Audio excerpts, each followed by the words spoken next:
কমলিকা। আজকে আপনাদের মাঝে যাকে নিয়ে এসেছি আমি, তো তার সম্বন্ধে জানার সুযোগ পেয়ে কিন্তু আজ আমাদের খুব ভালো লাগছে। শুধু আমার বলবো না, আমাদের যারা বাংলা মুভি বা বাংলা ওয়েব সিরিজ বা সংবাদ আমরা যারা রেগুলার ফলো করি, তাদের কাছে কিন্তু একজন খুব পরিচিত একজন মুখ। এবং আমার অনেকক্ষণ ধরে আমি কথা বলছি, সেখানে মনে হয়েছে একদম আমাদের পাশের বাড়ির একটি মেয়ে। তো এতটাই তিনি ডাউন টু আর্থ একজন সফল ব্যক্তিত্ব হয়েও। তো আজকে নিয়ে আসি তার পরিচয় আপনাদের সামনে, আমাদের অনেক প্রিয়, সবার প্রিয় স্নেহা চ্যাটার্জি। নমস্কার। স্নেহা, আমাদের কালাকারি শাড়ির পক্ষ থেকে তোমাকে অনেক অনেক শুভেচ্ছা। অনেক ধন্যবাদ তোমাকে আমাকে এখানে আমন্ত্রণ জানানোর জন্য। আমিও প্রথমবার এরকম একটা টক শোতে এসেছি, যেখানে একটা বুটিক, একটা স্টোর, কিন্তু তার মধ্যেও যে অন্যরকম কথাও হয় সেইটার ফ্লেভারটা কিন্তু আমার কাছেও প্রথমবার। আচ্ছা, আজকে তোমাকে নিয়ে আমরা জানার জন্য একসঙ্গে হয়েছে, এখানে মিলিত হয়েছি। আমার একটুখানি জানতে ইচ্ছা করছে খুব, যে এই যে চলার রাস্তা তোমার একজন মহিলা হিসেবে, এটা কিন্তু খুব সহজ বলে আমার মনে হয় না, কারণ আমরাও অনেক প্রবলেম ফেস করি, তা তুমিও করেছো।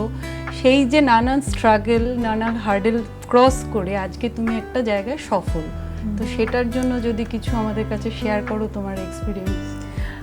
বিষয়টা হলো, যখন আমরা শুরু করেছিলাম তখন তো সোশ্যাল মিডিয়া ছিল না, তো নিজেরা কোথায় কি সেটা ওরকম সোশ্যাল মিডিয়াতে বা ফলোয়ার্স গেইন করে কন্টেন্ট তৈরি করে ওইটার কোনো জায়গাই ছিল না। ছোট থেকে খুব ইচ্ছে ছিল যে অভিনয় করব, এবং সিনেমা দেখতে ভালো লাগতো, এবং পাগলের মতো সব ছোটবেলায় আমাদের যা যা হতো, সুপারহিট মোকাবলা, রঙ্গোলি, চিত্রহার, এসব দেখতাম আর ভাবতাম আমরা হিরোইন হবো। কিন্তু বাড়ি থেকে খুবই কড়া ছিল যে পড়াশুনো কমপ্লিট না করে অন্তত ফুল টাইম কিছু করা যাবে না। তো আমি প্রথমে অফার পেয়েছিলাম জি বাংলা, তখন আলফা বাংলা ছিল, তখন একটা ছোট অ্যাঙ্কারিং করা। তারপর সেখান থেকে আকাশ বাংলার একটা ছোট অ্যাঙ্কারিং, কারণ টুকটুক করে তারা বাংলার অ্যাঙ্কারিং, এরকম অ্যাঙ্কারিং করতে করতেই আমার জার্নিটা শুরু। তারপরে তারা থেকে আমি খবর পাঠ করা, মানে সংবাদ পাঠের অফার পাই আর কি, খবর পড়ার। তো সেইটা আমি 1 বছর, তখন আমার কলেজের ফার্স্ট ইয়ার, আমি 1 বছর পুরো খবর পড়েছিলাম তারা টিভিতে।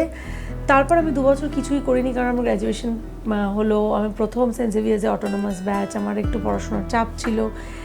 গ্র্যাজুয়েশনের পরে আমার হঠাৎ করেই এরকম স্টার জলসা, এখানে আকাশনীল ধারাবাহিক থেকে ডাক এলো। আমি ছবি বিভিন্ন জায়গায় দিয়েছিলাম, যখন যেমন ছবি চেয়েছিলেন সবাই, ডাক এলো এবং সেই আমার জার্নি শুরু হলো।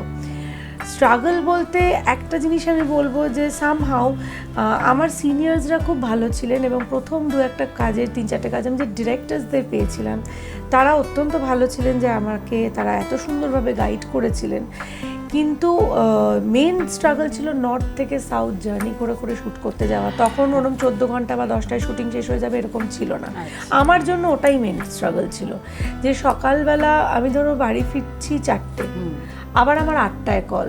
তো আমি যে টালিগঞ্জ থেকে বেলঘড়িয়া আমার বাবা মার বাড়ি, সেখানে আমি কখন ফিরবো, কখন ফ্রেশ হব, কখন ঘুমাবো, তো আমি ঘুমোতাম না, এত মানে চাপ থাকতো।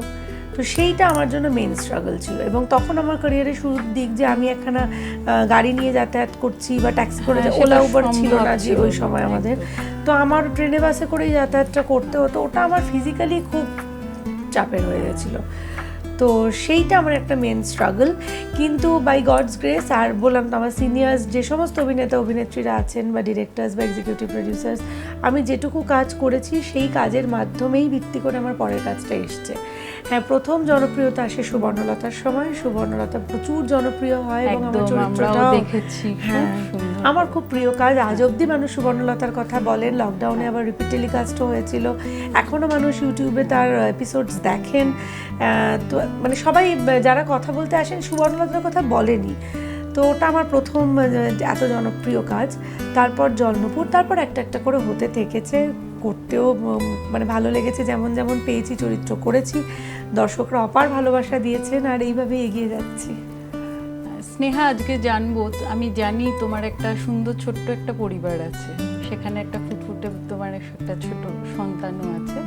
তো এই যে তোমার পরিবার আর কাজ, কারণ তোমার যে কাজ, যে শিডিউলগুলো তোমরা থাকে তোমাদের, আমরা যেটা জেনেছি, সেখানে খুব ব্যস্ততম শিডিউল থাকে, তার মধ্যে এই পরিবার আর কাজের মাঝে আমাদের মেয়েদের কিন্তু একদম দশভুজা হয়ে যেতে হয়। তা সেটাকে তুমি কিভাবে সামলাও?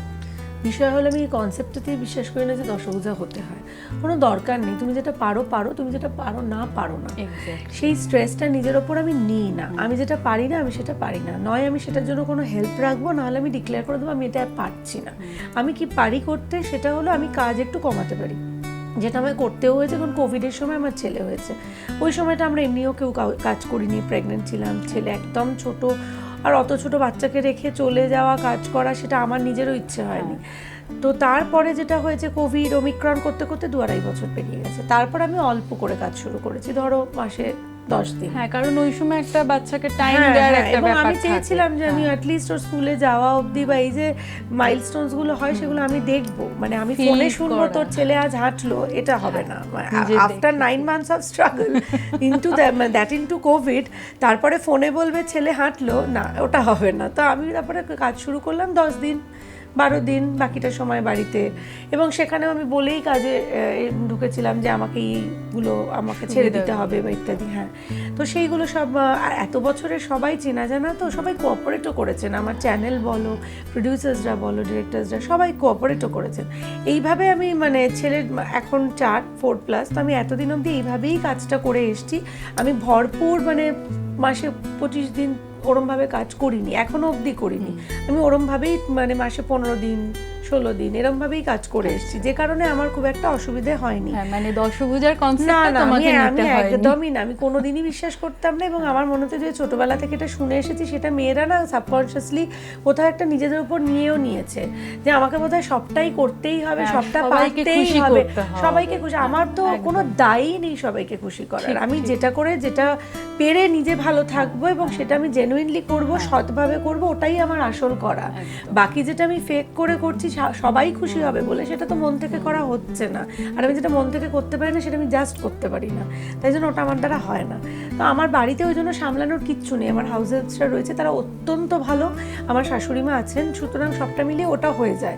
ওটা আমার দ্বারা হবে না। আমি যেটা করি সেটা হলো আমি বাড়িতে থাকলে ছেলেকে লেখানো পড়ানো, এই এখন লেখানো শুরু হয়েছে, মানে আমার ওখানেই তো মনে হচ্ছে যে 80% এনার্জি ওখানেই চলে যাচ্ছে লেখরে করে। ওইটা একটা আছে। তার সঙ্গে যাতে মোবাইল বেশি না দেখে তার জন্য আমাকে অন্যান্য অ্যাক্টিভিটিস নানান কিছু করাতে হয়, বই পড়ে শোনাতে হয়। তো আমার ওইখানেই অনেকটা এনার্জি চলে যায়। বাকি সময় আমি কিছুই করি না, আমি শুধু ল্যাদ খাই। আমি নয় বই পড়ি, নয় গান শুনি, নয় আমি ঘুমিয়ে থাকি। আমি ঘুমোতে অত্যন্ত ভালোবাসি, নয় সিনেমা দেখি, মোবাইল ঘাঁটি, যা খুশি করি।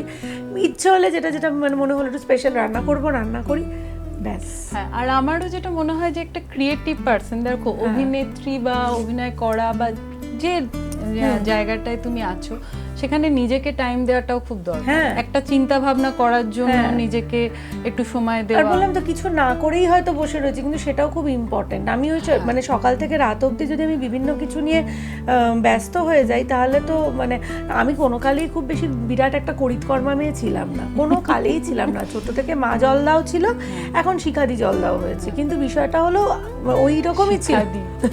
হ্যাঁ, মানে ওইরকম হয়েছে আর কি। প্রত্যেকের বাড়িতে কিন্তু শিখাদি আছে। হ্যাঁ, মানে ওইটাই আমি ওরম ভাবে। এবং আমার যখন ছেলে হলো এবং আমি বুঝলাম যে আমাকে কাজেও বেরোতে হবে, আমার শ্বশুরমশাই তখন খুবই অসুস্থ ছিলেন, তখন আমি বুঝেছিলাম যে আমাকে মানে পুরোটাই হাউস হেল্পসের ওপরেই রাখতে হবে। কারণ আমি আলটিমেটলি 2-3 বছর পরে কাজে বেরোবো এবং ফুল ফ্লেজেডলি কাজ করবো, তখন তো আমাকে ডিপেন্ড করতেই হবে। তাই আমি অত নিজের ওপর চাপ নিই না। আমি যেটা পারি না আমি সেটা পারি না।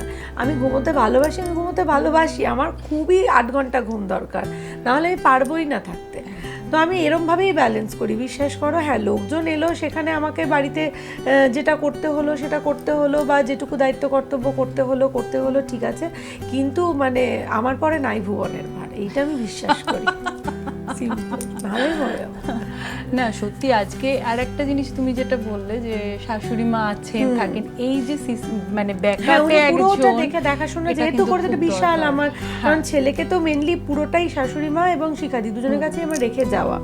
বাকি তো আসে যাবে অনেকেই আছে, কিন্তু শাশুড়ি মা পুরোটাই তত্ত্বাবধান করেন। এবং তত্ত্বাবধানের ব্যাপারটা কিন্তু একটা ফ্যামিলিতে খুব, যখন উনি থাকেন না তখন আমার বাবা মা আসেন, বাবা মা এসে করেন। আর কেউই না থাকলে অন্তত মানে বাড়ি পুরো ফাঁকা ওরম ভাবে থাকে না, কেউ না কেউ সঙ্গে আমরা থাকি, সেটা থাকি আমরা, ছেলের সাথে কেউ না কেউ থাকি। এখনো পর্যন্ত আমাদের যে যা যা দেখেছি তোমার যে যে ক্যারেক্টারগুলো তুমি প্লে করেছো, যেগুলোর খুব সুন্দর সুন্দর অভিনয় সেখানে আমরা তোমার কাছ থেকে পেয়েছি, এর মধ্যে তোমার কোন ক্যারেক্টারটা রোলটা প্লে করে তুমি সবথেকে বেশি নিজে স্যাটিসফাইড হয়েছে? দেখো 17-18 বছরের জার্নি, সেক্ষেত্রে ক্যারেক্টার্স অনেকই খুব পছন্দের, যেমন সুবর্ণলতার ক্যারেক্টারটা ভীষণ পছন্দের, জলনুপুরে একটা নেগেটিভ ভিলেন করতাম, খুব পছন্দের। কিন্তু চ্যালেঞ্জিং সব থেকে বেশি যদি বলো, আমি ইন্দুবালা ভাতের হোটেলে একটা মাছওয়ালির ক্যারেক্টার করেছিলাম। এবার আর তাতে তোমার যে রূপ, হ্যাঁ, এবার সাধারণ ওইটাই হলো লেগেছে বিষয়টা, যে ওইটা আমি কোনো দিক থেকে কোনোভাবেই নই। হ্যাঁ, মানে জলনুপুরে যে নেগেটিভ ক্যারেক্টারটা করেছিলাম, সেখানে আমি একটা আরবান মেয়ে, কিছুটা আমি। সুবর্ণলতাতে আমি একটা যৌথ পরিবারের মধ্যে একটা গল্প ছিল, সেটা সেই যৌথ পরিবারটা আমার ছোটবেলা থেকে দেখা, সুতরাং সেটাও খানিকটা আমি, মিলে গেছে খানিকটা আমি। তো ঠিক আছে, এরমই জয়েন্ট ফ্যামিলিতে এরমই হতো, হয়তো পিরিয়ডিক্যাল ড্রামা ছিল, কিন্তু তবু আমি দেখেছি, আমাদের ছোটবেলায় নর্থে বড় হয়েছি, দেখেছি।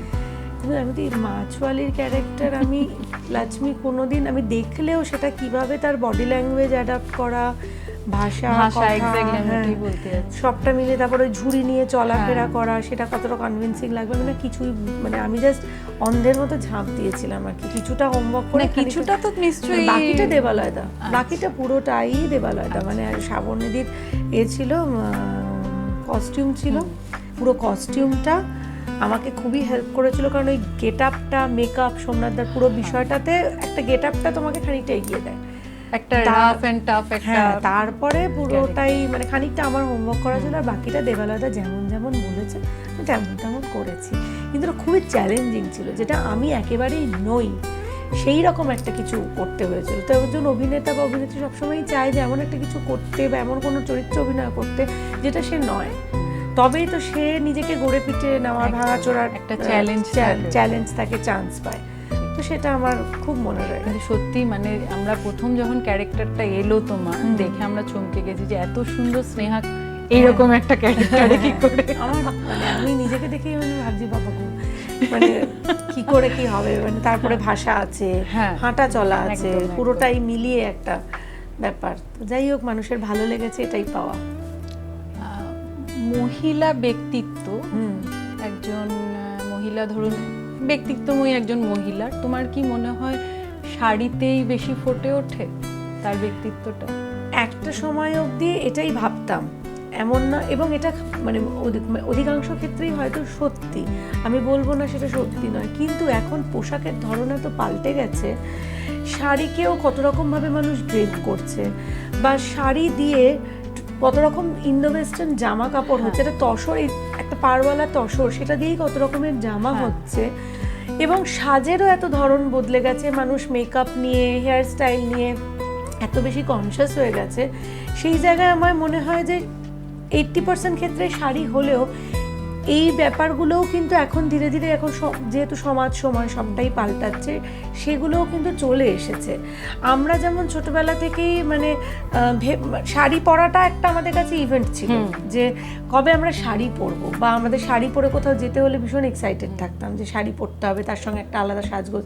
কিন্তু এখন শাড়ি পরার বিষয়টাই এত চেঞ্জ হয়ে গেছে, এবং সেটা আমার ভালোও লাগে, না পজিটিভ ওয়ে। আমার মনে হয় যে তাহলে আমি একটু কাটলাম তোমাকে, যেটা হচ্ছে তোমার কি মনে হয় তাহলে ব্যক্তিত্বটা আমাদের শাড়িতে বেশি ফুটছে, নাকি আজকে ওয়েস্টার্ন যে কালচারটাকে আমরা নিচ্ছি, যে ড্রেস আপ গুলো আমরা করছি, সেটাতে বেশি ফুটে ওঠে বলে একজন ভারতীয় নারীর মনে হয়?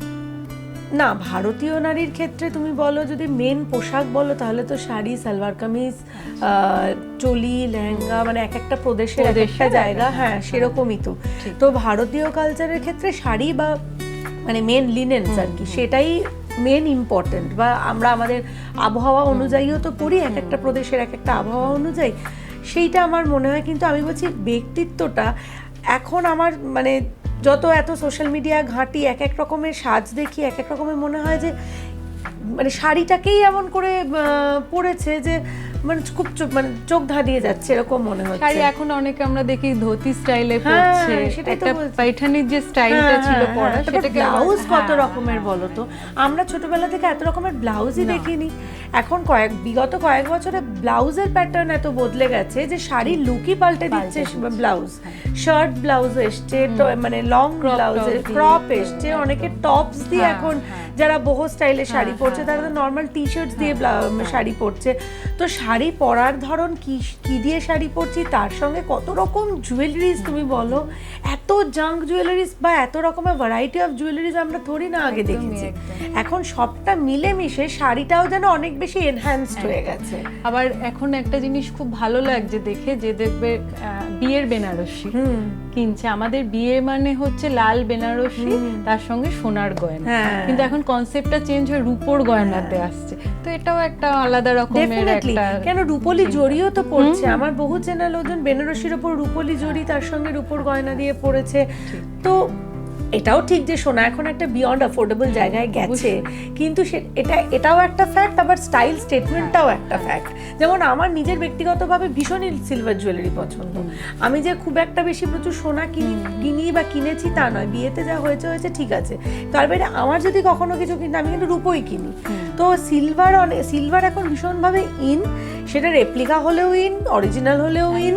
এবং শাড়ির ওই জন্য আমি দেখেছি যে বিয়েতে সব রূপোলি জড়ি দিয়ে আমার অদ্ভুত লাগে, মানে সাজটা কিরকম পাল্টে যায় না, পুরো সাজটাই। আর আমরা জানতাম লাল শাড়ি মানে লাল ব্লাউজ, একদম, এখন তো সেসব না, একটা কন্ট্রাস্ট ব্লাউজ, কন্ট্রাস্ট মানে অবশ্যই আবার অনেক রকম ডিজাইন করা, কত রকমের কিছু করা।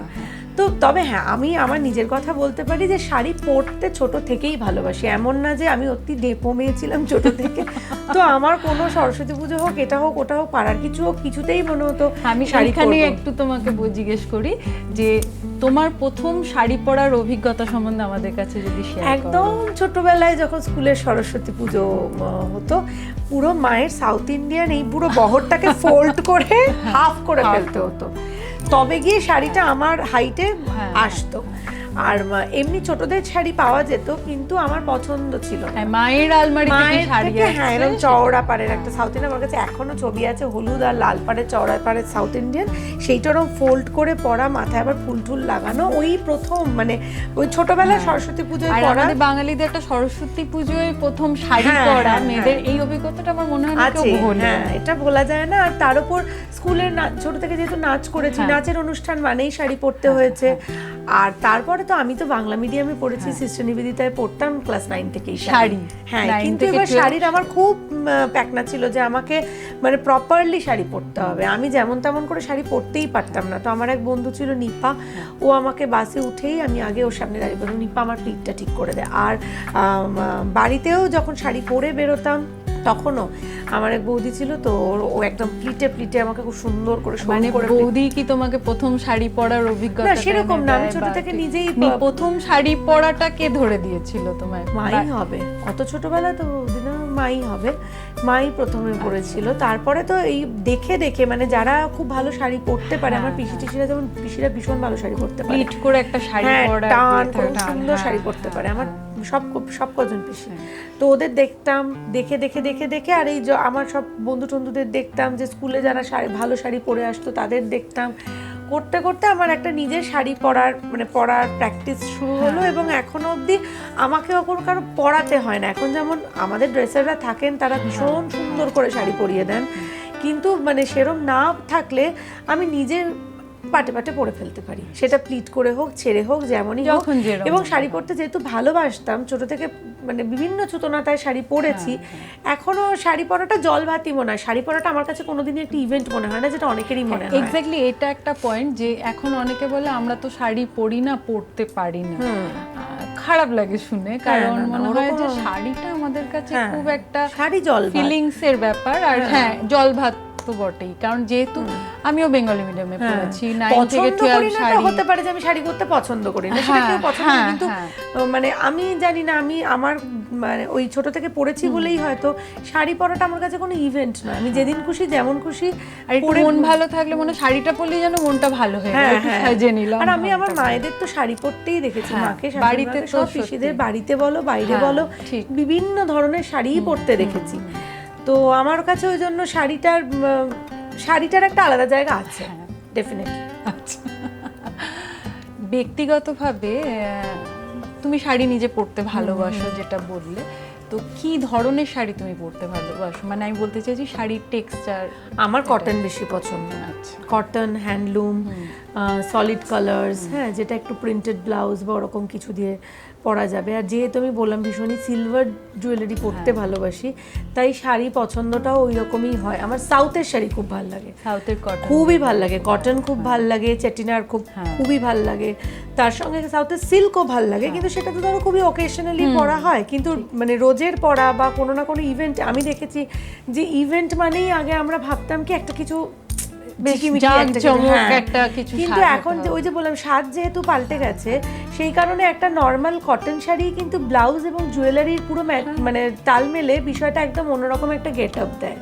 তো সেই কারণে আমার খুবই কটন পছন্দ, কিনলেও বেশিরভাগ চেষ্টা করি কটনই কেনার।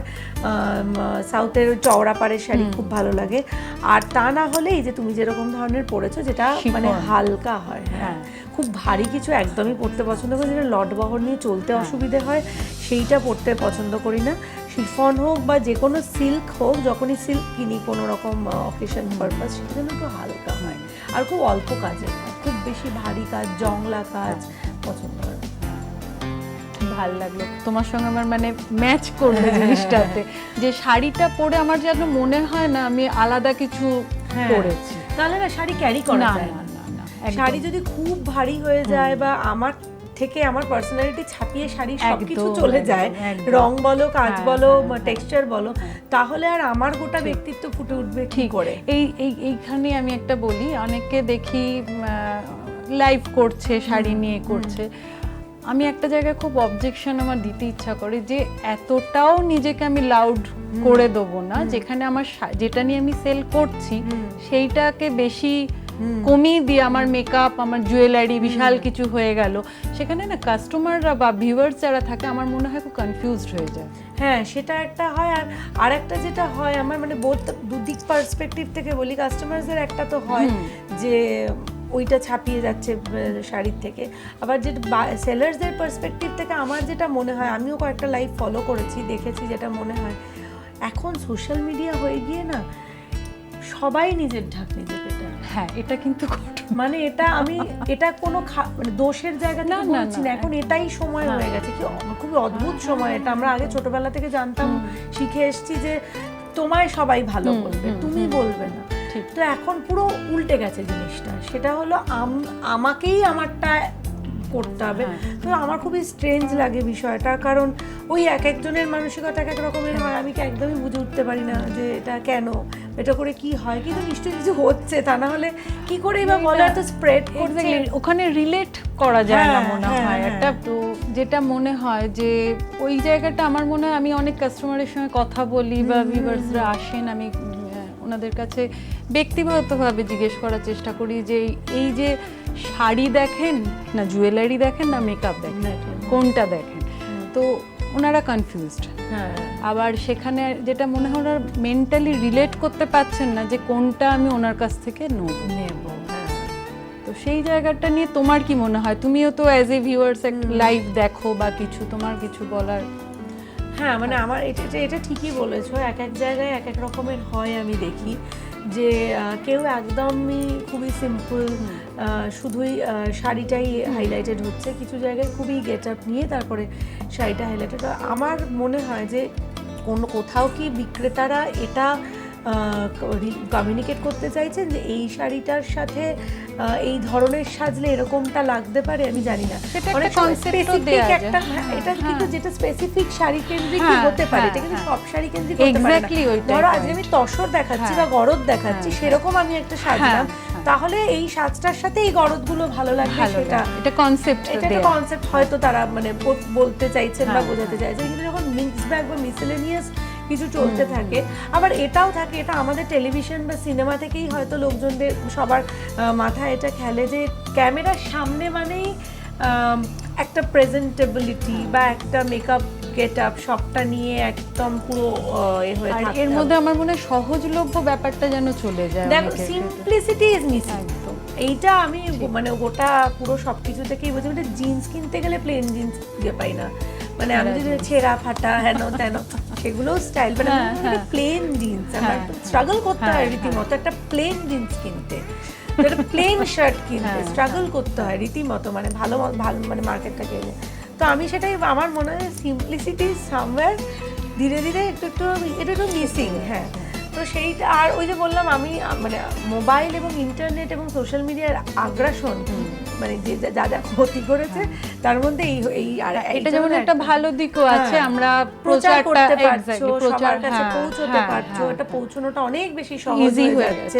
এবং সবার হাতে হাতে এখন স্মার্টফোন, তো স্বাভাবিকভাবেই লোকজন অনেক বেশি, এবং যারা ধরো ওয়ার্কিং তারাও কাজের মাঝখানে স্ক্রোল করছে বা যাতায়াতে স্ক্রোল করছে, যারা বাড়িতে আছেন তারাও স্ক্রোল করছে, সুতরাং জানতে পারাটা তাদের কাছে পৌঁছানোটা তো অনেক ইজি হয়ে গেছে।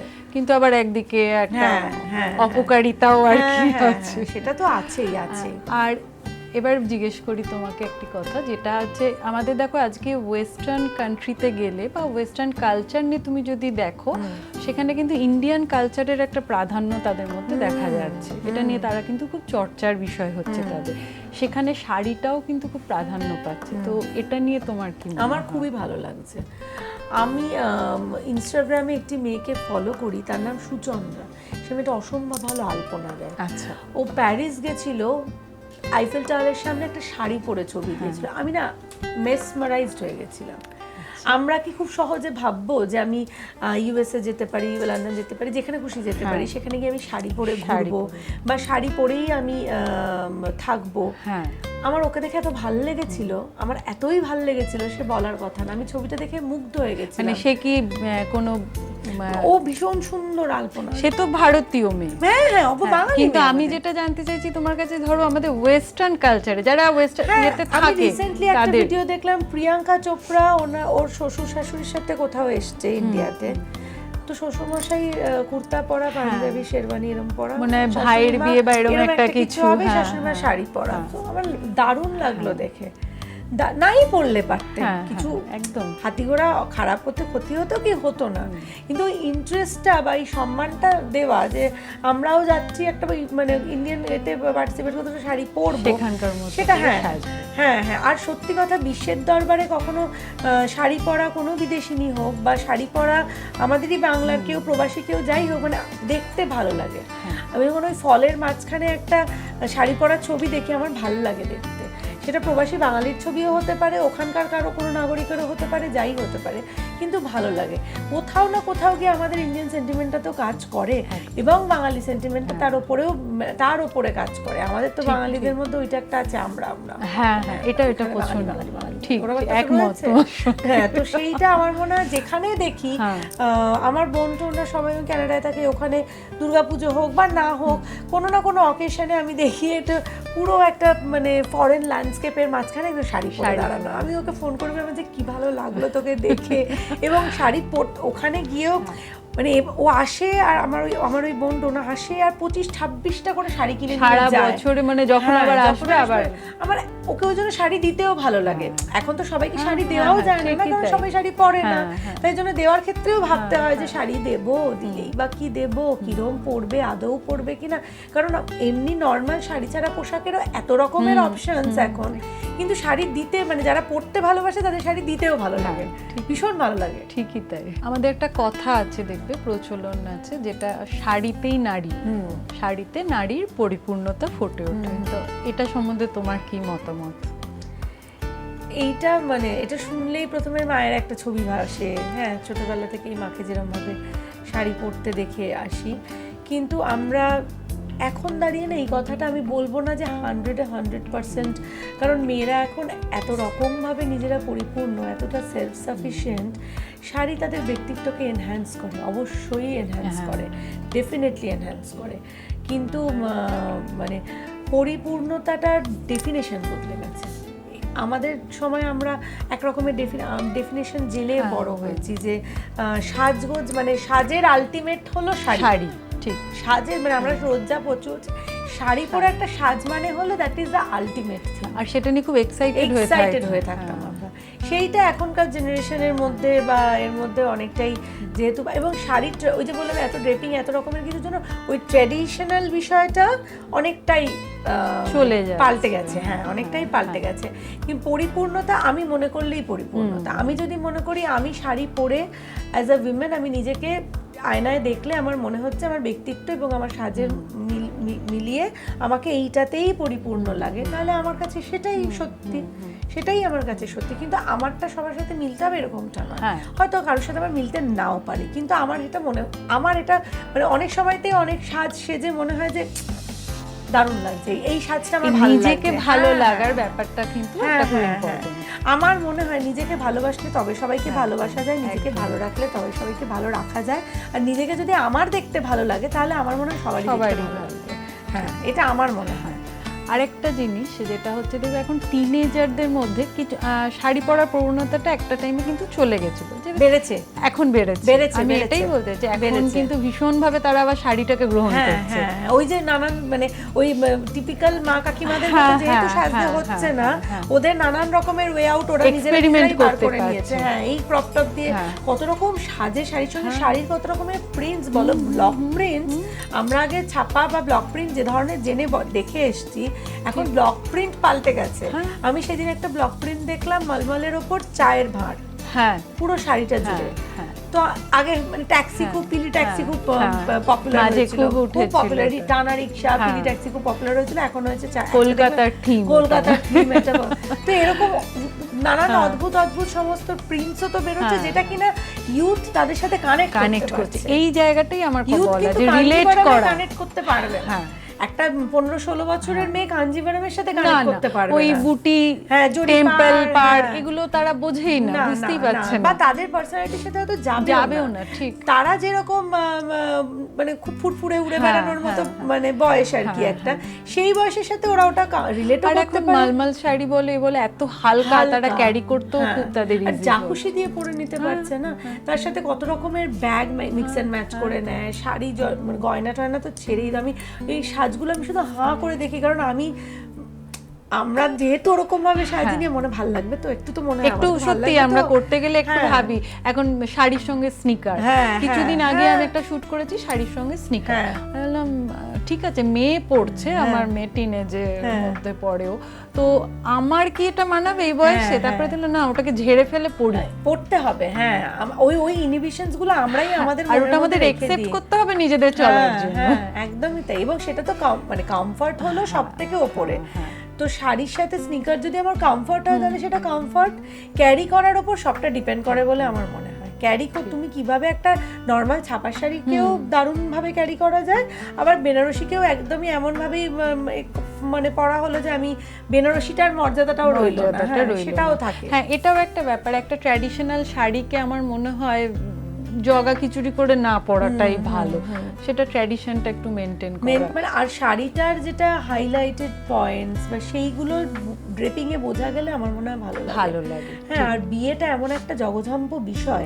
হ্যাঁ, তার আগুনের সামনে অতক্ষণ বসা, এই সেই, সেখানে ড্রেপিং এর জন্য যদি আমাকে হাফ স্টেপ করে চলতে হয়, তাহলে খুব মুশকিল, একদম। তাহলে খুব, তবে বিয়ের ক্ষেত্রে আমি দেখছি এখন আবার ট্র্যাডিশনের দিকেই সবাই এগিয়েছে। হ্যাঁ, সবাই যেন সাজ, কলকা, চুল বাঁধা সবটার মধ্যেই একটা সাবেকিয়ানার দিকেই আবার সবাই যেন একটু ঝুঁকছে বলে মনে হয়। বিভিন্ন ইভেন্ট কোম্পানিগুলোর সাজানোটাও তো দেখি চেঞ্জ হয়ে যাচ্ছে। এটার মধ্যে আবার ক্রিয়েটিভিটিও অনেক রকমের আসছে। আর সামহাউ বোধহয় সকলের মনে হচ্ছে যে বাঙালি সোলটা এই সোশ্যাল এই ধরে রাখার একটা চ্যালেঞ্জ। আর ওই ছবিগুলো তো ছড়ায়, ওই ছবিগুলো তো, এটা হচ্ছে সোশ্যাল মিডিয়ার একটা উপকারিতা। সেই জন্যই যে ওটা যদি আমি না ধরে রাখি তাহলে তো বিষয়টা মানে মিসিং হয়ে যায়। আর প্রত্যেকেরই আমাদের দায়িত্বের মধ্যে পড়ে যে নিজেদের কালচারটাকে একটু ধরে এগিয়ে দেয়।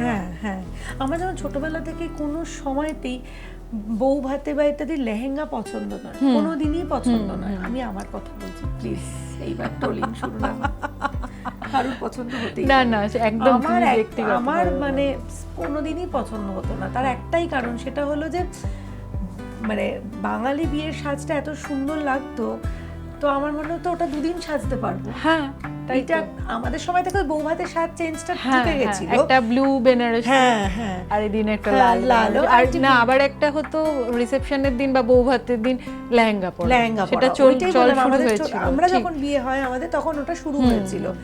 ওইটা কিন্তু আবার আমি এখন দেখি চেঞ্জ, হ্যাঁ মাঝখানের একটা ফেজ জুড়ে ওইটা দেখেছি, মানে বউ ভাত মানেই লেহেঙ্গা পরা, বউ ভাত মানে রিসেপশন মানেই লেহেঙ্গা বা জারদৌসি শাড়ি পরা।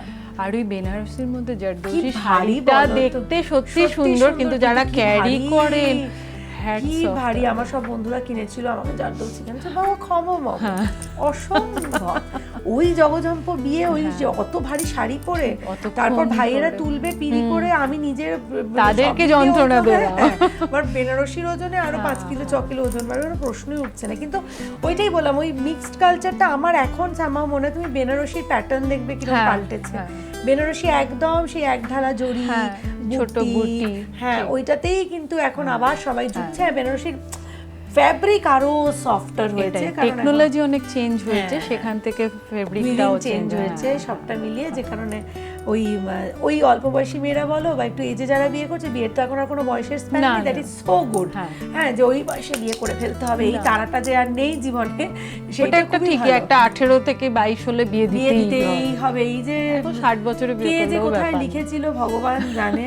যাই হোক, সেই যে একটা প্রেশার, সেটাও যেহেতু নেই, সবটা মিলিয়ে ফ্যাব্রিকের ওপর, ফ্যাব্রিক এখন চেঞ্জ হয়ে গেছে। ফ্যাব্রিকটা চেঞ্জ হয়েছে আমার মনে হয়, কারণ এই যে আমাদের ওয়েদার, এখানে শাড়িটা যে পরবে বা যে কোনো জামা কাপড় যদি আমরা পরিলেও তো বিয়ে হয়, কি করে পারবে যদি ওপেন গ্রাউন্ডে বা কোথাও বিয়ে হয়, তো ওরকম ভাবে সেখানে ওইটা কমফোর্টেবল থাকতে হবে তাকে। আর সত্যি তো এটা ঠিকই যে সবার আগে নিজের আরাম। ভাবে যে বেনারসি তো আমি সারা জীবন পরতে পারবো, তো কিনে একবার পরে রেখে দেব আলমারিতে, সেইটা তো বেশি পরা হবে না। সুতরাং ওইটার পিছনে একটা বিশাল ইনভেস্টমেন্ট, প্লাস অত একটা কাজের শাড়ি যেটা এমনি সময় আমি কোনো কিছু পরতে পারবো না, সেটার মানে হয়। হ্যাঁ হ্যাঁ। তোমার আগামী দিনের পরিকল্পনা কি কি আছে আমরা একটু জানবো। আমার তো মানে মেনলি টেলিভিশনই, তো টেলিভিশনে কয়েকটা জায়গায় কথা হয়েছে, কোনটা কি মানে মেটেরিয়ালাইজ করবে, কোনটা আগে শুরু হবে জানি না। আমি যেহেতু টেলিভিশন থেকেই এই জায়গায়, টেলিভিশনই আমাকে পরিচিতি দিয়েছে, টেলিভিশনই আমাকে যদি কোনো জায়গা আদৌ তৈরি করে থাকতে পারি, সেই জায়গায় টেলিভিশনই নিয়ে এসছে মেনলি।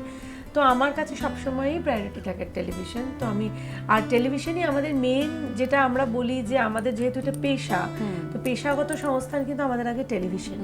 তো আমার সিরিয়াল অনেক বেশি মানুষের কাছে সহজে পৌঁছানো যায় তো সিরিয়ালের মাধ্যমে।